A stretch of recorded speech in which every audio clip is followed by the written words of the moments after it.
video is going to take you through the first part of, I guess, maybe 3 or 4 videos that are going to explain file access, writing, reading, and appending.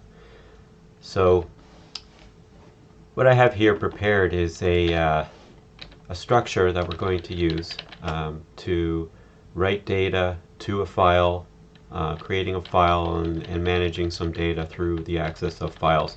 And it will be focused using this data structure. Okay, so a product contains an integer member SKU, an associated price, double type, and then a name or description for the product, and it is sized to hold 30 actual meaningful characters. So just to demonstrate our write, you'll see over here, this is where the project is in Visual Studio. So it has several files in there, but there's no data file here. And so I'm just going to demonstrate what happens when you open a file for write in a write mode, and what happens, and the fact that when you open a file in a write mode, it automatically creates the file if it doesn't exist. And if it does exist, it actually recreates the file, and so any existing data that is in it is lost. And so it's a quick and easy way to repurpose a file by using a wopen mode for writing. So let's do a quick example of this. Let's create a struct product, and for demonstration purposes we won't bother about getting user input. We'll just initialize it with some data. So the first member SKU, let's just give it 1000 as the SKU number, a price, I don't know, 88.90, and a constant literal for the name, and we had to stay within the 30 characters, so something short and sweet. You know, my mind is drawing a blank. I haven't a clue what I should put for this. Let's just say soap. I don't know why, but there you have it, soap. Okay, so we have a single record. Now we want to create a data file so we can store that value, and then maybe later on we can read it back. But as you can see, in our file directory here, there is no data file. So let's create a file pointer, and file is a special structure, and it is we can only access this special type as a pointer. So when you declare the structure pointer that you need to be able to access files, it is a pointer to a file struct type, and typically we use FP, file pointer, unless you have multiple open doing various different things. That's kind of the typical naming that we use for variables that access files. Of course, it can be anything you want. And we use the fopen function, and this is a function that is available in the stdio library. The first argument we need to supply it is a file name. So what I'm going to do here to make it consistent and easy when we start doing variations of this is we'll make a constant C string, and we'll just call it file name, and we'll just call it let's call it product data.dat. Okay, so that'll be the text file that we're going to use to store our data. And so our first argument now in our fopen requires that file name. Now this can be a full path to where that file is. If you don't use full path and it's just the name of the file, it will look immediately in the same directory as where your project is when you run this through Visual Studio. Okay, so wherever that project is located. So the next part And the next argument we need to provide in this function is the mode. And there are three modes.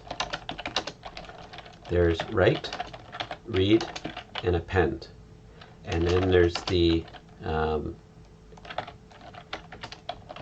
plus option, which allows you to actually read and write, but it requires a little bit of extra work to be able to toggle between modes, and that's a little bit more of an advanced usage of these modes, and maybe I'll do a future video on those. But we're only concerned right now with the write mode, okay? And in this mode, this will create the file if it doesn't exist. If it does exist, it rewrites over it. So all data will be lost and replaced with whatever new data we decide to write through that file pointer that we have. So after you open a file, this is going to return either a valid pointer to a file, or it'll be null. And you should always check to see if it's null, because it's possible that it wasn't able to access the file for any number of reasons. So let's check to make sure that it is not null, okay? And then we'll handle the case where if it is null, give some meaningful message to say unable to open file for writing. Okay. So here we have a valid file pointer now. So it is pointing to a file. We have a direct access now to that file. What we want to do is save this data for this product to that file. And we're going to use a formatted write statement to do this. And it is just like the printf statement, except it's fprintf. And this allows us to print to the file formatted output, just as we did with printf. The difference here is the first argument needs to be that file pointer, and that way the fprintf function will know where to redirect this formatted output, and it'll put it to the file. So I'm a big fan of trying to use some unique delimiter when you're saving data to a file, and trying to stay away from common things like tabs, commas, because some content could legitimately have those delimiters as part of their value. So a good example of that would be in products and the name.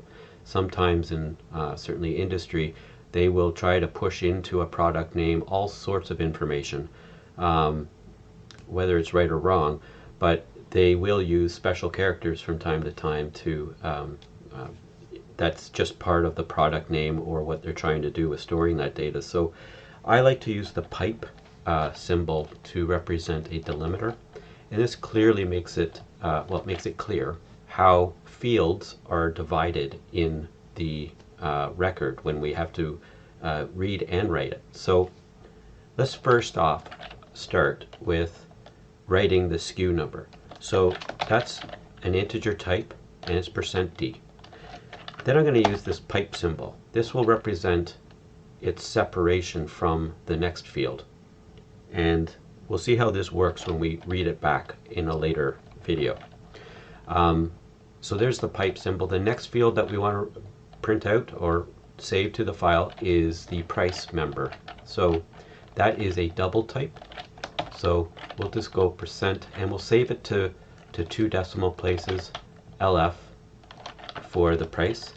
And again, we'll identify our delimiter using the pipe symbol, a character for the remainder, which will be the name, and we'll just print it all out. And then at the very end, we want to create a new line. So in text tabular format, a record represents a line in the file. So if we don't put a new line here, and we continue to keep writing stuff, it's going to be seen as a single record. So we delimitate each record by a new line. So now we just have to substitute. So the first field was SKU, so we can use our prod dot SKU and prod dot price and then prod dot name.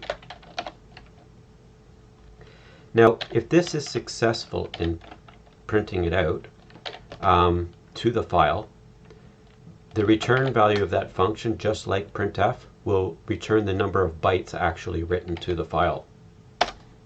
We're just going to make that assumption that everything's fine. Keep it simple. Now, at this point, we're done. Okay, so we only have one record data to write. We're done. So we have to clean up now the resources that we're using in tying up this file pointer. So we do this by using the fclose function. And as an argument, it needs that pointer to the file. And what that will do is it will actually flush whatever remaining data could be in the buffer to the file, if there is any that's kind of hanging around. And it will also close the connection to the file.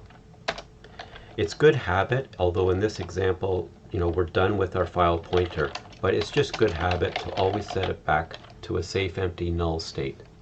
And that way in future code, if you come back to trying to reference that fp variable, you can check to see if it's valid by checking if it's not null. In this case, because we're done and it's no longer pointing to anything, it is null, and we'll safeguard against trying to access it when it's actually not pointing to anything. And that's it. So if I run this, it should produce a file called productdata.dat, and it will check to make sure that it can actually access that file and open it successfully.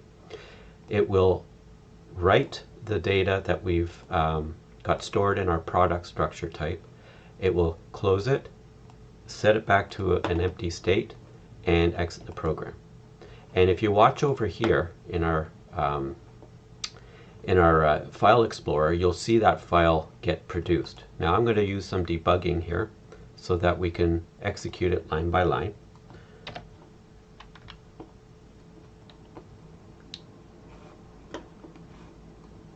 Okay, so here we are on line 22, and I'm going to step to the next. And this is, after I execute this line here, we should see a file get created here called product data.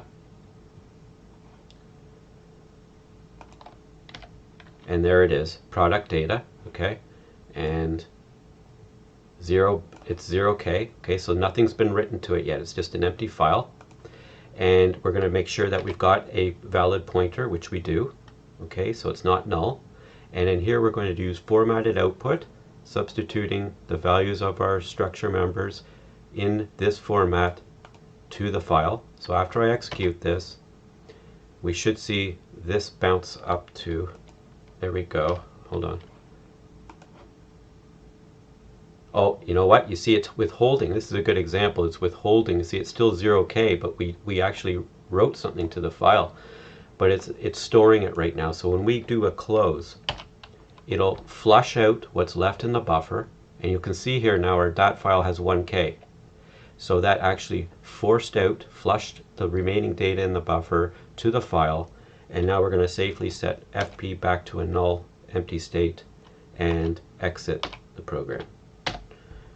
Now if we take a look at this data file and we were to open this up with a text editor,